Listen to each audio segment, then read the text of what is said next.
Sambut Menteri Rangba Kajela ubak perstun tansong ulakan thok teng ya ke BJP kabaya piteng ban kena bamsap ya ke sarkar MDA.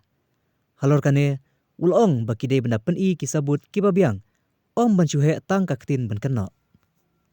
Ngai ina kinong kitkam lani naki leader jongka BJP State Unit Megala ke ba yai kren kenai kami ka baki ki kren ki ong ba ka dis council hak wede bat kenai ngong pi ngila dep bu ya ka team na ka directorate of accounts treasury hak bakin go into the detail hatu kadon sisane em kata ka misutilization of central fund hapo Garo Hills nangta kumapi andeng layo ikini ki dan ngi design agle government bangin hapan tha ikani bat matang idang ap ya kata gitu pot tenang tang yo isu ke statement ba kidang ong biang ba kadang kane ke government MDA government kade ke government ka ba imda ka corruption kane tai tengang aku abang ki ong biang kan oi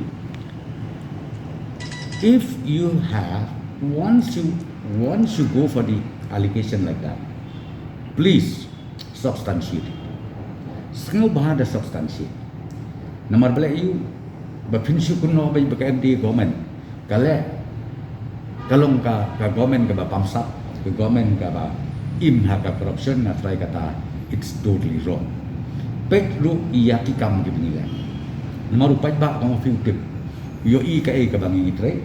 To kata isu ba ki ong ya kata illegal movement of coal drop ya kata orang pikala don lepas standing order bangi na government nila authorize ya ka district administration bakum jo ya ki SP jom baru ke district bakin long proaktif hak bede bakin bakin seize ya ki drop ki bakum kita ki bayar illegal kenang balong ba ngin ai ka punishment baru mende dangta ngin ya sapok kapun kat kum kaan ka ba lapun kubur ya peserta